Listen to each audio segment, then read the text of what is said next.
नमस्कार दोस्तों, INC TV पर आपका स्वागत है और अडानी ग्रुप्स पर कुछ नए खुलासे।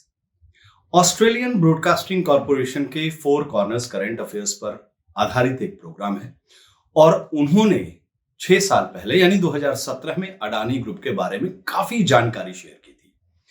2017 में उन्होंने बताया कि अडानी समूह कैसे आगे बढ़ा और कैसे हमारे देश के प्रधानमंत्री श्री नरेंद्र मोदी जी ने इनके विकास और विस्तार में मदद की। ये एबीसी ने कहा। फोर कॉर्नर की कहानी सामने आने के बाद अडानी के काम करने के तरीके, टैक्स में हेराफेरी और पैसों के गबन पर सवाल खड़े हुए। रिपोर्ट में खुलासा हुआ कि अडानी पर केमैन और ब्रिटिश वर्जिन आइलैंड्स जैसे कुख्यात टैक्स हेवंस में रहने वाली कंपनियों का स्वामित्व प्रतीत है, जो ऑस्ट्रेलिया में भुगतान किए गए कर को यानी टैक्स को कम करने का साधन प्रदान करते हैं। उस जांच में, उस रिपोर्ट में, उस खुलासे में यह भी पता चला कि एक ब्रिटिश वर्जिन आइलैंड्स कंपनी के पीछे के व्यक्ति को एफआरएफटी होल्डिंग लिमिटेड, याद करेगा, एएफआरटी होल्डिंग लिमिटेड और अतुल्य रिसोर्सेज फैमिली ट्रस्ट के रूप में वर्णित किया गया, जो अडानी की ऑस्ट्रेलियाई संपत्ति का अंतिम मालिक पाया गया। उस पर मनी लॉन्ड्रिंग का आरोप भी लगा। अडानी समूह के अध्यक्ष गौतम अडानी के बड़े भाई विनोद अडानी, जो आजकल बहुत चर्चा में हैं, वो 2017 में एबीसी के फोर कॉर्नर प्रोग्राम में जांच की और पाया कि भारतीय अधिकारियों द्वारा वो और पूर्व अडानी समूह के कर्मचारियों और अडानी कंपनियों के साथ कथित रूप से विदेश में विदेशी मुद्रा निकालने की सुनियोजित साजिश और व्यापार आधारित मनी लॉन्ड्रिंग को अंजाम देते थे। और उनका ये सारा जो था वो ग्रुप ऐसे ही काम करता था। ग्रीन पीस ऑस्ट्रेलियाई Pacific climate and energy campaigner Nicola Casule ने उस वक्त 2017 में इस खुलासे के बाद कहा था कि फोर कॉर्नर के खुलासे से साबित होता है कि अडानी एक ऐसी कंपनी है जिस पर करदाता ऋण या ग्रेट बैरियर रीफ तट पर दुनिया की सबसे बड़ी निर्यात कोयला खदान बनाने के लिए भरोसा नहीं किया जा सकता है। अडानी पर भरोसा नहीं किया जा सकता है। उन्होंने आगे कहा कि अब पहले से कहीं अधिक समय आ गया है कि ऑस्ट्रेलियाई सरकार अडानी के लिए किसी भी सार्वजनिक धन को खारिज करे और प्रस्तावित कारमाइकल खदान और एबॉट पॉइंट कोल पोर्ट को जोड़ने वाली अडानी की रेल लाइन के लिए प्रस्तावित $1 बिलियन एनएफआई ऋण को ना कहे, यानी खारिज करे। ऑस्ट्रेलियन ब्रॉडकास्टिंग कॉरपोरेशन के फोर कॉर्नर प्रोग्राम, जिसने अडानी समूह के ऑस्ट्रेलियाई संचालन के अज्ञात टैक्स हेवन संबंधों को उजागर किया, जिसकी प्रमुख संपत्ति अंततः ब्रिटिश वर्जिन द्वीप समूह में थी, वो वीडियो देखिए। Gautam Adani's built a multi-billion-dollar business empire, but it's not without controversy. The Adani Group's been accused of everything from environmental violations to cronyism to financial crimes. So what do we know about the man behind the company looking to set up one of the world's biggest coal mines in northern Australia? As it stands, he's one of India's richest and most powerful people. His Adani Group is India's biggest private port operator and one of the country's biggest electricity producers, and that's among a host of other things. But here's the thing, up until the turn of the century, hardly anyone had heard of Gautam Adani.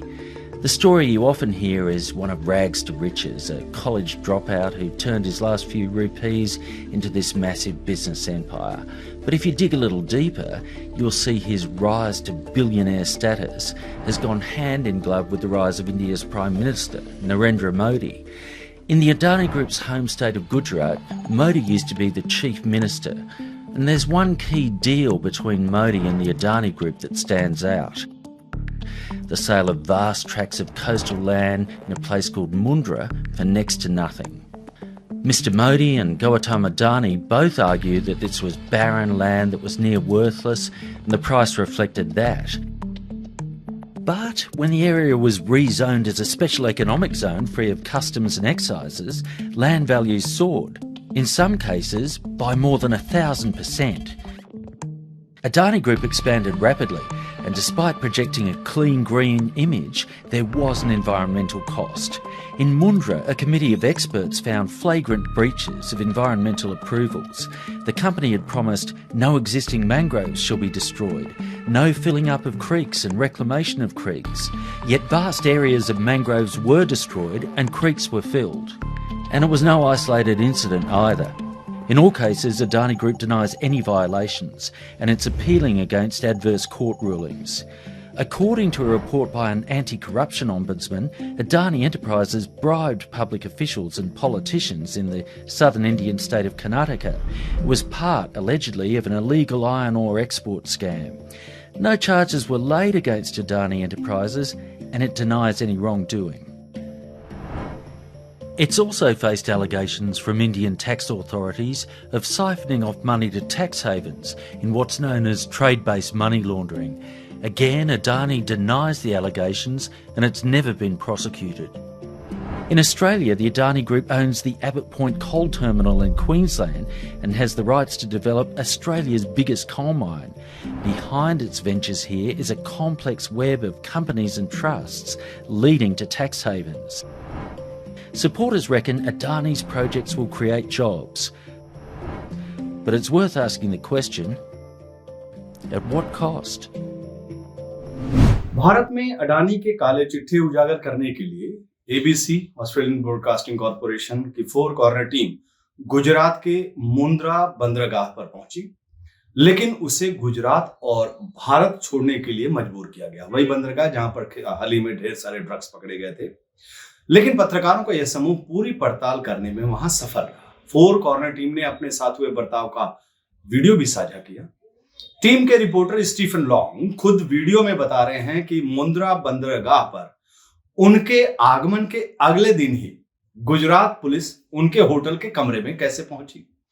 जब उन लोगों ने Stephen को बताया कि वो गुजरात के crime branch से हैं, तो स्टीफन लॉन्ग चिंतित भी हो गए। तो उन्होंने विभिन्न साक्षात्कारों और बातचीत के फुटेज को सुरक्षा के लेकर वो बहुत चिंतित हो गए और उस सुरक्षा को वो पहले ही कर चुके थे, पहले फुटेज संभाल के रखे थे। लॉन्ग का कहना है कि क्राइम ब्रांच के इन लोगों ने उनसे करीब 5 से 6 घंटे तक पूछताछ की। एक वरिष्ठ पुलिस अधिकारी बार बार अपने मोबाइल फोन पर बात करने के लिए बाहर जाता और जब भी वह अंदर आता वो सख्त हो जाता। बाद में पता लगा कि कोई वो ए नाम का व्यक्ति था। स्टीफन लॉन्ग के अनुसार पुलिस ने उन्हें धमकी दी कि अगर वे वापस नहीं गए, मुंद्रा छोड़कर वापस नहीं गए, गुजरात छोड़कर वापस नहीं गए, तो 3 गुप्त एजेंसियों के अधिकारी उनसे पूछताछ करेंगे और अपराध शाखा के गुप्त एजेंट और पुलिस जहां भी जाएंगे उनकी छाया में रहेंगे। इस तरह के उपचार के बाद एबीसी की 4 कॉर्नर टीम ने वहां रहना बुद्धिमानी नहीं समझा और अगले दिन वो सुबह सुबह वहां से निकल गए, गुजरात छोड़ दिए। स्टीफन लॉन्ग जो रिपोर्टर थे वो इस बात से खुश थे कि उनकी जांच से संबंधित सभी साक्षात्कारों को जो फुटेज थे वो सहेज कर उन्होंने रखा था, वो बच गए थे। 4 कॉर्नर्स ने अपनी कहानी का टाइटल दिया digging into Adani. Sorry, I've got my phone running up my pocket. We'd been investigating Adani, the giant Indian conglomerate that's got approval to build Australia's biggest coal mine.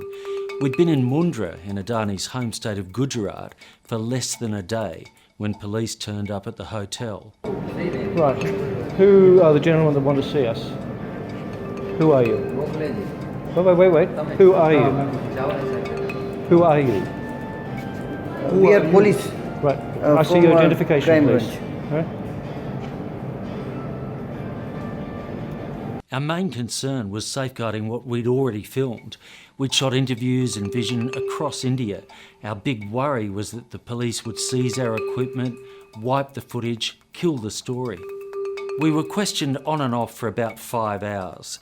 The senior policeman kept on going outside and talking to someone on his mobile, and whenever he'd return, the questioning, the hostility would ramp up. It was obvious they knew why we were there, but everybody was avoiding the A word, Adani. They'd told us that if we stayed, there'd be officers from 3 Indian intelligence agencies coming to see us the next day. Plus, we'd have an entourage of crime squad detectives and local police wherever we went.